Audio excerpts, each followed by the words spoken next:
SC వర్గీకరణ వ్యతిరేక మహాసభ ఈరోజు చిత్తూరు జిల్లా పలమనేరు పట్టణంలో మాల మహానాడు ఆధ్వర్యంలో ఎస్సీ వర్గీకరణ వ్యతిరేక మహాసభ కార్యక్రమం నిర్వహించారు.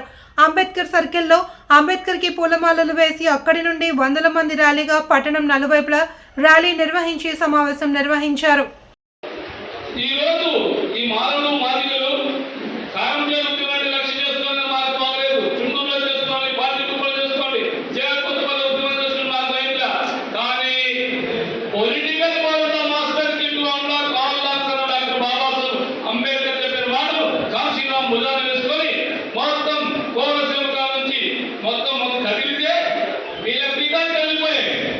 వీళ్ళ కుర్చీలు కలిగిపోయాయి, వీళ్ళ ఆలోచనకు పిచ్చి పట్టిపోయింది.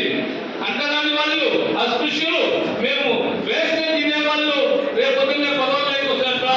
డాక్టర్ బాబాసాహెబ్ రాజ్యాంగం ప్రకారమే వాళ్ళు మాతో పాటు ఎమ్మెల్యే అవుతున్నారు, మినిస్టర్ అవుతున్నారు. కాబట్టి దీన్ని అడ్డుకట్టి వేయాలా? ఎట్లాగంటే అప్పుడే అదే సమయంలో ఈదుముడిలో, ప్రకాశం జిల్లా ఈదుముడిలో ఒక నలుగురు మాదిగ యువకులు కూర్చొని ఒక మేనిఫెస్టో తయారు చేస్తారు. ఆ మేనిఫెస్టో మందకృష్ణ ఆ రోజు నక్సల్ పార్టీలో మాల నాయకుడు సత్యమూర్తి దగ్గర పని చేసేవాడు జీతానికి. నాకు తెలిసి సత్యమూర్తి మాకు చాలా సన్నిహితుడు.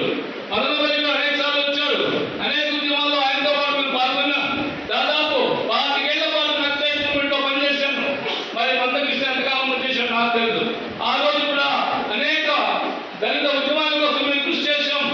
అప్పుడు ఈదుమూడి యువకులు కరపత్రం తయారు చేస్తే దాన్ని తీసుకెళ్లి అక్కడి నుండి నెల్లూరు ఎంపీ దగ్గరికి వెళ్తే ఆయన పిలిచి మందకృష్ణ పిలిచి, అబ్బాయి ఇట్లా మాలలు అనేక హక్కులతో మీ హక్కులంతా అనుభవిస్తున్నారు, ఆస్తులు అనుభవిస్తున్నారు, మీ పదవులు అనుభవిస్తున్నారు, మీ విద్యను అనుభవిస్తున్నారు. మరి మీరు వాళ్ళ వ్యతిరేకంగా మీరు పోరాటం చేస్తే ఎంత డబ్బైనా ఇస్తాం, వెహికల్స్ పంపిస్తాం, జనాలు పంపిస్తాం.